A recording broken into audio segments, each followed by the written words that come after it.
ಇವತ್ತು ಸಿಂಪಲ್ ಆಗಿ ಬಹಳ ಕಡಿಮೆ ಸಾಮಗ್ರಿಗಳನ್ನು ಬಳಸಿಕೊಂಡು ಮೃದುವಾದ ರವೆ ವಡೆ ಮಾಡೋದನ್ನು ಹೇಳಿಕೊಡ್ತೀನಿ. ಒಂದು ಪ್ಯಾನ್ಗೆ 2 ಕಪ್ ನೀರನ್ನು ಹಾಕಿ ರುಚಿಗೆ ತಕ್ಕಷ್ಟು ಉಪ್ಪನ್ನು ಹಾಕಿ ಚೆನ್ನಾಗಿ ತಿರುಗಿಸಿಕೊಳ್ಳಿ. ನೀರು ಕುದಿ ಬಂದ ನಂತರ 1 ಕಪ್ ರವೆಯನ್ನು ಹಾಕಿ ಗಂಟಾಗದಂತೆ ಚೆನ್ನಾಗಿ ತಿರುಗಿಸಿಕೊಳ್ಳಿ. ಸ್ಟೌವನ್ನು ಲೋ ಫ್ಲೇಮಲ್ಲಿ ಇಟ್ಟು 5 ನಿಮಿಷಗಳ ಕಾಲ ಮುಚ್ಚಿಡಿ.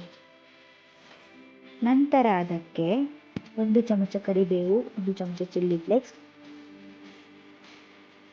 1 ಚಮಚ ಶುಂಠಿ, 1 ಚಮಚ ಹಸಿಮೆಣಸು, 1 ಚಮಚ ತೆಂಗಿನಕಾಯಿ ಪೀಸನ್ನು ಹಾಕಿ ಚೆನ್ನಾಗಿ ಮಿಕ್ಸ್ ಮಾಡಿಕೊಳ್ಳಿ. ನಂತರ ಸ್ಟವ್ ಆಫ್ ಮಾಡಿ ಒಂದು ಪ್ಲೇಟಿಗೆ ಹಾಕಿಕೊಳ್ಳಿ.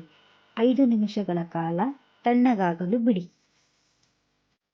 ನಂತರ ಅದಕ್ಕೆ ಅರ್ಧ ಕಪ್ಪು ಮೊಸರನ್ನು ಸೇರಿಸಿ 1 ಚಮಚ ಎಣ್ಣೆಯನ್ನು ಹಾಕಿ ಚೆನ್ನಾಗಿ ನಾದಿಕೊಳ್ಳಿ. ಚೆನ್ನಾಗಿ ನಾದಿದ ನಂತರ ಕೈಗೆ ಎಣ್ಣೆಯನ್ನು ಸವರಿಕೊಂಡು ಸ್ವಲ್ಪ ಸ್ವಲ್ಪ ತೆಗೆದುಕೊಂಡು ವಡೆಯ ಶೇಪಿನ ಹಾಗೆ ಮಾಡಿ ಕಾದಿದ ಎಣ್ಣೆಗೆ ಹಾಕಿ ಚೆನ್ನಾಗಿ ಕರಿಯಿರಿ.